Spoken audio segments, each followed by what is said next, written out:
특정한 인종, 국가, 민족이라는 이유로 누군가를 배제한다는 것은 얼마나 커다란 폭력인가. 안녕하세요. 소곤소곤 책 읽어주는 여자 소책녀입니다. 오늘 여러분과 함께 읽어볼 책은요, 바로 이 책입니다.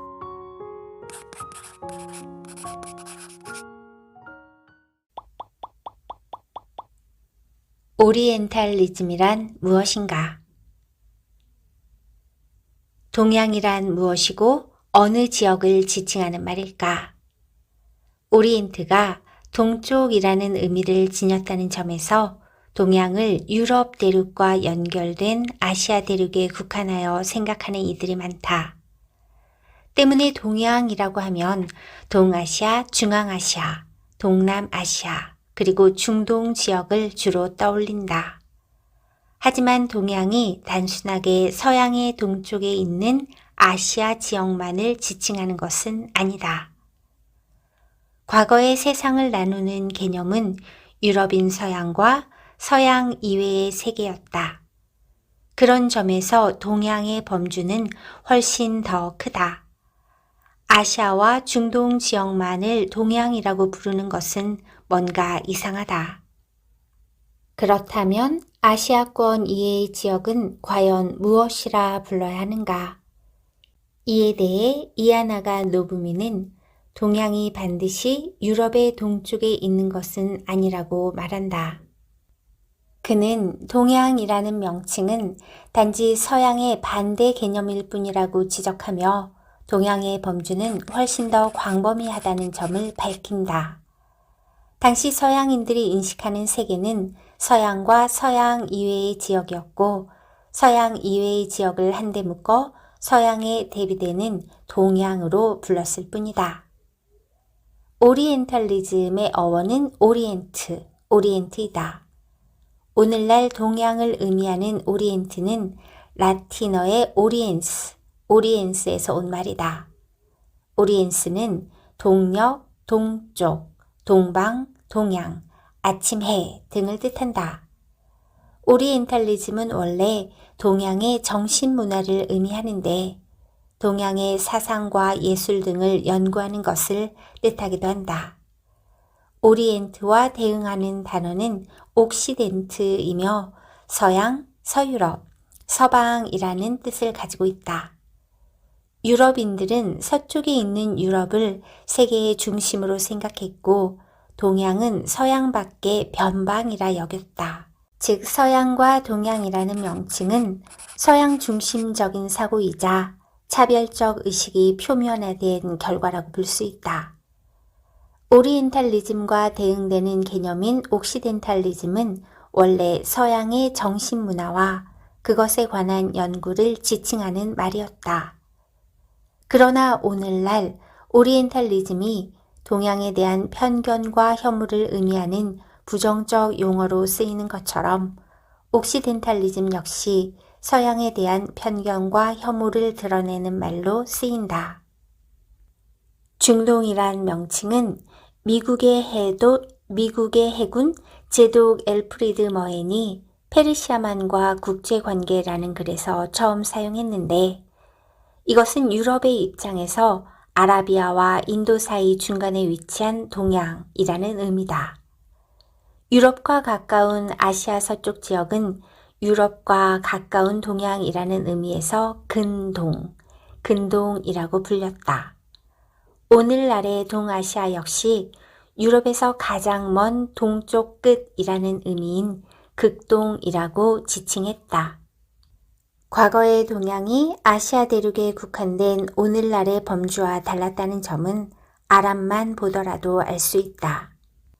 아랍은 아시아 대륙에 속한 아라비아 반도 지역이라는 인식이 강하지만 실제로는 아시아 대륙을 넘어 상당히 넓은 지역에 존재한다. 심지어 아프리카 대륙 남단에 위치한 나라도 있다. 아랍에 속하는 국가는 모두 22개국으로 아라비아 반도 지역 인근의 사우디아라비아, 쿠웨이트, 아랍에미리트, 이라크, 시리아, 예멘, 요르단, 레바논, 오만, 카타르, 바레인, 팔레스타인 등과 아프리카 대륙에 속한 이집트, 알제리, 모로코, 수단, 소말리아, 튀니지, 리비아, 모리타니, 지부티, 코모로 등이다. 이 중 코모로는 아프리카 대륙 동쪽 인도양의 도서국가로 우리가 생각하는 아랍과 지역적으로 상당히 떨어져 있다. 오늘날 서양인들이 주류를 이루는 아메리카 대륙도 유럽에서 이주한 서양인에게 장악되기 전에는 서양 밖의 세계였을 뿐이다. 이런 사실로 볼 때 오늘날의 동양은 아시아 대륙 밖으로까지 확장하여 생각하는 것이 적합하다. 오리엔탈리즘도 마찬가지다. 오리엔탈리즘의 대상은 아시아 대륙에 속한 국가와 민족, 인종을 넘어 서양 이외의 지역까지 포함한다. 다만 아메리카 대륙과 오세아니아의 일부 국가는 유럽에서 이주한 백인이 주류를 형성하고 있다는 점에서 서양의 범주에 넣어야 한다. 따라서 오리엔탈리즘과 연관된 서양을 이야기할 때는 유럽과 유럽 밖 백인 중심 지역이라는 개념을 대입하는 것이 적절하다. 앞에서 말한 것처럼 오리엔탈리즘은 원래 동양에 대한 연구나 동양의 정신문화를 의미하는 포괄적인 개념이었다. 즉 오리엔탈리즘은 동양과 연관된 것이라는 의미를 지닌 말일 뿐 여기에 긍정적이거나 부정적인 뉘앙스와 판단은 개입되어 있지 않았다. 그러나 오늘날 오리엔탈리즘은 단순하게 동양과 관련된 것을 제시하는 데 그치지 않고 서양의 관점에서 동양을 폄하하는 말로 주로 쓰인다. 오리엔탈리즘이 이 같은 의미로 쓰이게 된 것은 에드워드 사이드의 오리엔탈리즘을 통해서이다. 사이드가 이 책에서 부정적 관념의 오리엔탈리즘을 말한 것이 오늘날의 의미로 굳어졌다. 물론 오리엔탈리즘이란 개념에는 여전히 동양에 관한 객관적인 의미도 담겨 있다. 하지만 대체로는 사이드가 언급한 부정적 의미가 더 강하다. 그는 오리엔탈리즘이라는 말을 동양에 대한 서양의 접근을 서술하기 위한 총칭적 용어로 사용했다. 사이드의 오리엔탈리즘은 동양이 스스로를 지칭할 때 사용하는 단어가 아니다. 그것은 서양 중심의 세계 속에서 변방으로 내몰린 동양을 이해할 때 사용하는 도구이자 서양의 자의적인 판단 뒤에 가려진 동양의 진짜 모습을 밝히기 위해 만들어진 개념이다.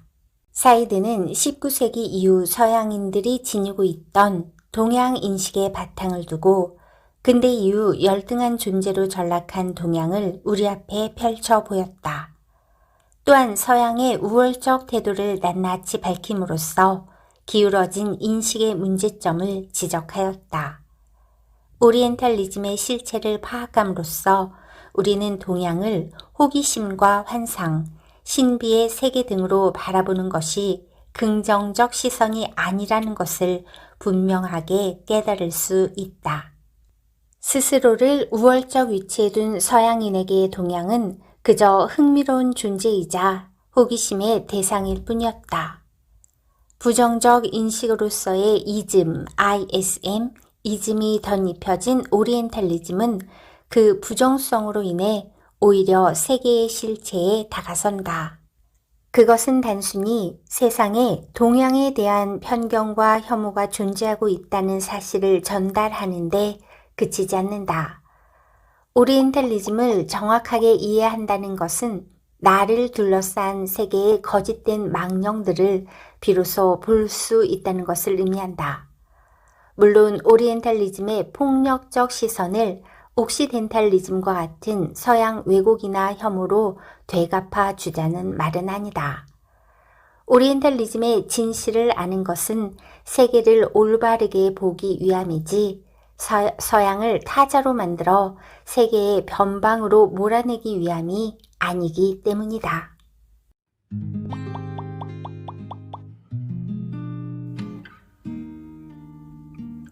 팬데믹과 혐오의 서사. 팬데믹은 그리스어로 모두를 뜻하는 P-A-N, 팬과 사람이라는 의미를 가지고 있는 데믹, D-E-M-I-C, 데믹이 결합한 단어로 모든 사람에게 감염병이 퍼지는 상황을 의미한다. 팬데믹이 오면 병이 옮거나 병을 옮길 수 있다는 점 때문에 나 이외의 타인에 대해 거부감을 갖게 되기 쉽다. 감염병이 혐오를 동반하는 것은 이 때문이다. 그런 이유로 팬데믹과 혐오의 문제를 이해하기 위해서는 먼저 타자의 개념을 짚고 넘어갈 필요가 있다. 팬데믹 시대의 오리엔탈리즘이 동양을 타자화하여 배척하는 양상으로 나타나기 때문이다. 타자란 사전적으로는 자신 이외의 존재를 지칭하는 말이지만 철학적으로는 나에 의해 대상화된 나와는 다른 존재를 의미한다. 따라서 철학적 의미로서의 타자는 단순히 나 이외의 제3자를 가리키는 말이 아니라 나와 구분되는 대상이며 나가 배척되고 배제한 외부 세계라고 할 수 있다. 이때 나가 배척하고 배제한 타자는 다름을 전제로 하는 존재이다. 팬데믹 시대의 혐오는 나를 중심으로 한 우리 밖의 존재를 대상으로 나타난다. 여기서 밖은 대체로 서양 이외의 세계를, 일반적으로는 동양을 지칭한다. 팬데믹이 동양에 대한 혐오의 양상으로 나타나는 것은 이 때문이다. 물론 팬데믹으로부터 비롯된 혐오가 동양과 동양인만을 대상으로 하는 것은 아니다. 하지만 팬데믹 시대의 오리엔탈리즘이 동양을 혐오와 배척의 주된 타깃으로 삼는 것은 분명하다. 팬데믹의 역사는 곧 혐오의 역사였다. 이러한 사실은 14세기 유럽 전역에 창궐한 흑사병의 사례를 통해서도 확인할 수 있다. 가톨릭 기반 사회였던 유럽은 흑사병의 원인으로 유대교를 지목하며 수많은 유대인을 학살했다. 당시 유대인들이 우물에 독을 탔다는 소문이 돌았고 이를 빌미로 유대인에 대한 폭력과 학살을 자행한 것이다. 이렇듯 흑사병이라는 팬데믹은 곧 유대인을 향한 혐오로 이어졌다. 당시 유럽 전역에서는 무자비한 폭력과 학살이 자행되었으며 종교적인 박해와 특정 민족에 대한 차별을 넘어 유대인을 화형에 처하는 끔찍한 양상으로 전개되기도 했다. 흑사병과 연관된 혐오는 가톨릭을 기반으로 한 유럽의 종교 질서에 반하는 세력을 향했고 특히 기독교성을 경시하는 유대교도가 주 대상이 되었다. 팬데믹을 통해 나타나는 혐오는 지역이나 인종 문제에만 머물지 않는다. 코비드19는 중국과 중국인을 위시하여 아시아와 아시안에 대한 혐오를 드러냈지만 팬데믹 상황의 혐오는 때때로 지역과 인종을 넘나든다.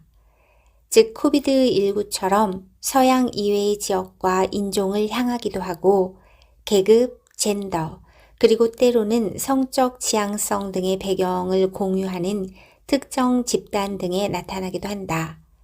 비주류 집단과 소수자를 혐오의 대상으로 삼는 경우 그 판단은 주류 질서에 속하는 집단을 중심으로 이루어진다.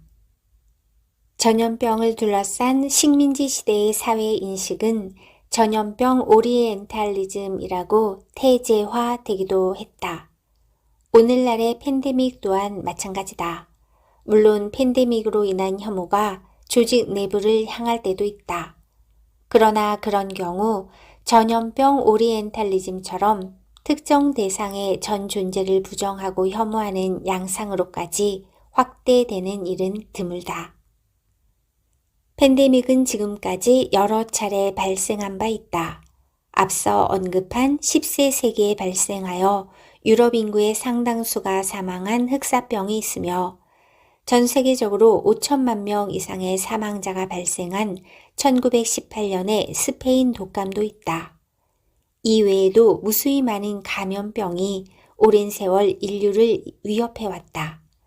1948년 설립된 WHO가 팬데믹으로 선언한 경우는 1968년의 홍콩 독감과 2009년의 신종플루, 2019년에 발생하여 지금까지 지속되고 있는 코비드19 등 총 3차례다. 그런데 팬데믹을 동양의 문제만으로 볼 수 없음에도 불구하고 감염병과 관련된 혐오의 총구는 대부분 동양을 겨누었다. 특히 중국에 대한 혐오가 많았다. 그러나 신종플루는 미국에서 최초 발병한 만큼 감염병과 동양을 동일시하는 것은 곤란하다. 감염병을 최초 발생지만의 문제로 파악하는 태도 역시 옳지 않다. 발병 원인이 복합적인 만큼 바라보는 각도도 다양해야 한다. 물론 동양권에서 최초로 발병하여 확산한 사례가 있다는 것, 중국에서 발생한 홍콩 독감이나 코비드19 등이 강렬한 인상을 남겼다는 것 등을 이유로 들 수 있겠지만 그것만으로 특정 지역을 전염병과 동일시하는 태도는 바람직하지 않다. 감염병으로부터 비롯된 혐오가 동양권에 집중되는 이유는 오리엔탈리즘과 관련이 깊다. 감염병과 더러움을 동일시하는 시각은 동양을 곧 비위생적 환경과 연결짓는 것과 다르지 않다. 이것은 동양을 야만과 비문명의 세계로 파악하는 오리엔탈리즘의 전형적인 시선이다. WHO가 공식적으로 선언한 경우 이외에도 1817년 아시아 콜레라, 1846년 아시아 독감, 1990년대 아프리카 리프트 밸리열, 2012년 중동 호흡기 증후군 즉 메르스 등의 전염병이 세계 곳곳에서 발생한 바 있다. 그런데 이 중 동양에서 발생한 감염병에만 유독 지역에 대한 혐오의 굴레가 더 씌워져 있다. 동양에서 나타난 전염병 관련 혐오는 병의 발생지와 지역, 인종, 국가에 대한 차별 이데올로기가 덧붙여진 전염병 오리엔탈리즘의 결과이다. 동양에 대한 호기심과 별개로 서양에게 동양은 여전히 문명화되지 못한 세계이다. 그러다 보니 동양권에서 병이 발생한 경우 발병과 관련한 객관적인 사실보다 동양에 대한 편견이 더 강력하게 작용한다. 코비드19도 예외일 수 없다. 전염병을 지역이나 국가 이름으로 부르는 데는 특정 인종, 국가, 지역, 민족, 직업군 등에 대한 편견과 혐오가 동반된다. 그런 이유로 WHO는 2015년에 병명의 특정 지역이나 사람, 동물, 직업군 등을 사용하지 말 것을 권고했다. 그런데도 코비드19는 발생 초기에 우한 폐렴이라는 이름으로 불렸다. 이 명칭으로 인하여 우한이라는 지역과 중국이라는 국가에 대한 혐오가 생겼으며 이것은 순식간에 동양권 전반으로 확대되었다. 물론 지역에 대한 혐오가 동양권 국가에만 해당하는 것은 아니다. 스페인 독감처럼 서양권 국가의 이름을 사용한 경우에도 나타난 바 있다. 동양에 대해 더 가혹하긴 하지만 동서양을 막론하고 감염병의 책임을 다른 국가나 민족에게 전가하는 사례는 많다. 그러나 이것은 단순히 전염병의 책임을 외부로 돌리는 행위에 지나지 않는다. 설령 전염병의 책임이 실제로 타자에게 있다 하더라도 그러한 태도는 바람직하지 않다. 나의 밖에 있는 타자에게 혐의를 씌우는 행위는 곧 혐오라는 결과로 돌아온다. 동양인은 서양인이 만든 프레임에 갇힌 채 그들이 만든 이미지로 고착되며 이렇게 고착된 이미지를 바꾸는 일은 불가능에 가깝다. 오래전부터 부정적 인식이 더 씌워져서 견고해졌기 때문이다. 코비드19는 이미 고착화된 부정적 프레임에 불을 붙이는 역할을 했다. 이러한 뿌리 깊은 혐오 앞에서는 어떠한 반대 논리도 힘을 발휘하지 못한다. 이미 결론은 정해졌고 견고한 프레임 속의 모든 논리는 갇혀버린다. 이런 가운데 팬데믹은 오리엔탈리즘을 강화하며 더럽고 열등한 동양을 합리화한다.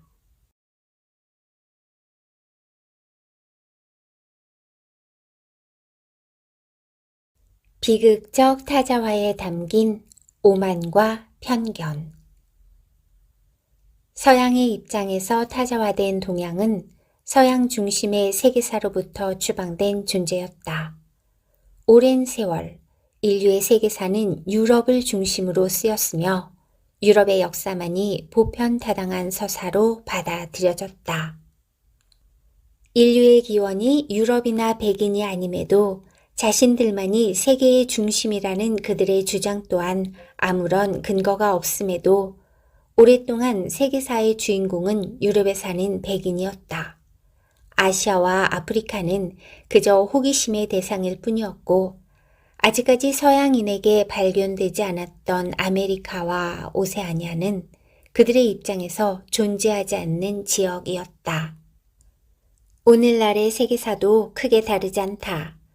근대 이후에는 유럽 이외의 국가들도 세계사의 패권을 나눠 갖게 되었고 지금은 동양에서도 서양과 어깨를 나란히 하는 나라들이 여럿 있지만 여전히 세계의 주도권은 백인들이 중심인 나라가 쥐고 있다.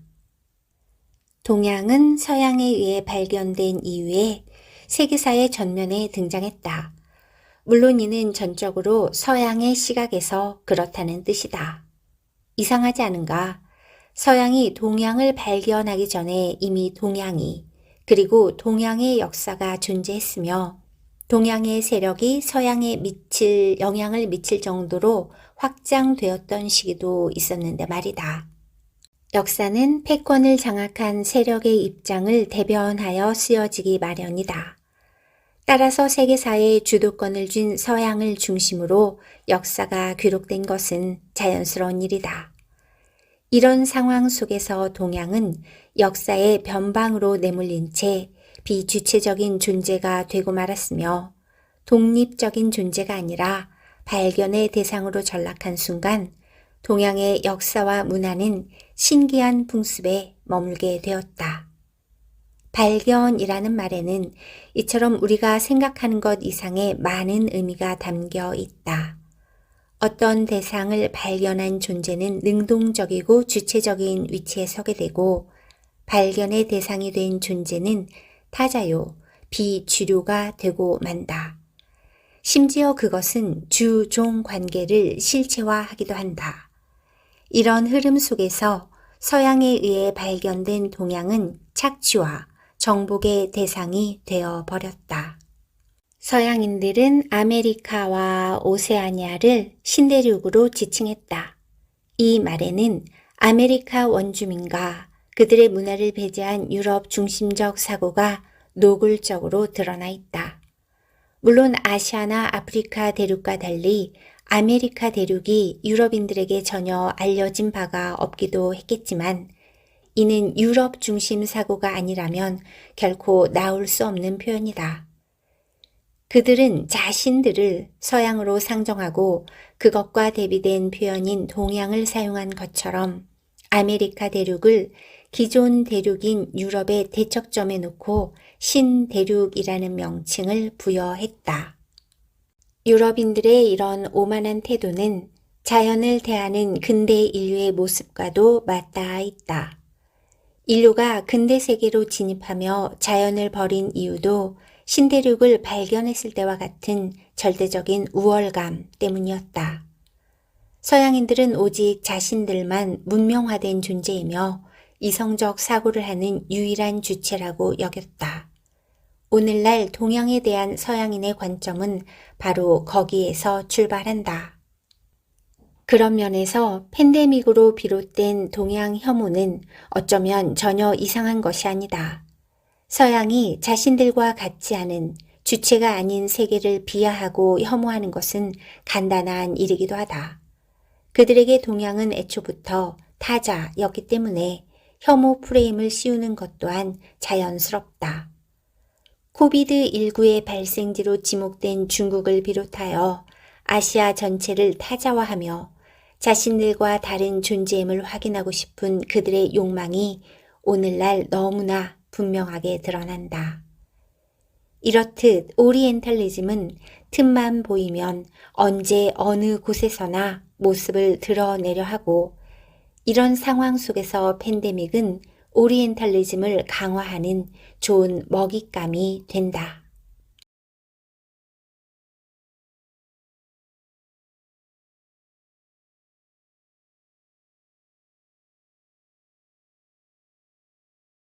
우리 안에 오리엔탈리즘이라는 부메랑. 우리는 언제나 오리엔탈리즘의 대상으로만 존재하는가? 우리가 다른 민족이나 국가를 오리엔탈리즘의 관점으로 바라본 적은 없는가? 오리엔탈리즘은 서양에 의해 왜곡된 동양을 의미하지만 같은 동양권 민족이나 국가 사이에서도 빈번히 나타난다. 동양권 내에서의 오리엔탈리즘은 주로 경제적으로 우위에 있는 민족이나 국가에서 경제적으로 열악한 상황에 놓인 민족이나 국가를 향한다. 경제적인 이유가 아니더라도 국력의 우열에 따라 나타나기도 한다. 우리도 예외는 아니다. 코비드19의 한가운데서 우리 안의 오리엔탈리즘은 중국에 대한 강한 혐오를 만들었다.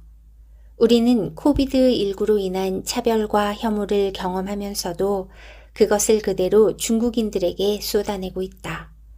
그러면서 스스로 중국 또는 중국인과 같지 않음을 강조한다.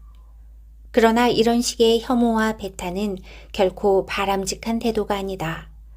우리가 코비드19를 대변하는 방식은 오리엔탈리즘의 혐오와 같은 것이어서는 안 된다. 같은 동양인이 품는 시노포비아는 결국 스스로를 부정하는 일이다. 서양에 의한 동양 혐오에서 벗어나기 위해 다른 동양과 선을 긋고 그들을 혐오한다고 해서 오리엔탈리즘의 굴레를 벗어날 수 있는 것은 아니다. 그러한 행동은 부메랑이 되어 돌아와 우리를 더 큰 오리엔탈리즘 안에 가둘 것이다.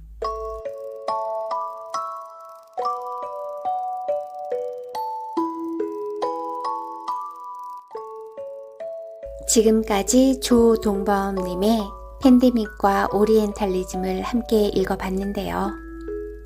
이 책을 읽으면서 이런 생각이 들더군요.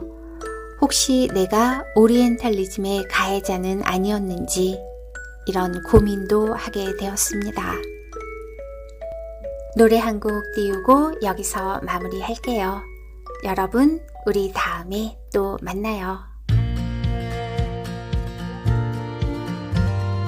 Pulling out of that KOA on the road in our Chevrolet. Turn right at the Texaco, then anywhere we wanna go. I know I'm gonna get there next to you. And baby, I know wherever we go, got the wind at our backs and the sun coming through our windows, burning down the tread on four wheels. High on life and loving you, we can do whatever we want to. Finally as free as we feel, and I'll go down this road if you steer. Forget the map, all the rules, everything you learned in school. Drive under a Texas sky, a slow road gets us there in time. I know I'll find my way if I'm with you. And baby, I know wherever we go, get the wind at our backs and the sun coming through our windows, burning down the tread on four wheels. High on life and loving you, we can do whatever we want to. Finally as free as we feel, I'll go down this road if you steer.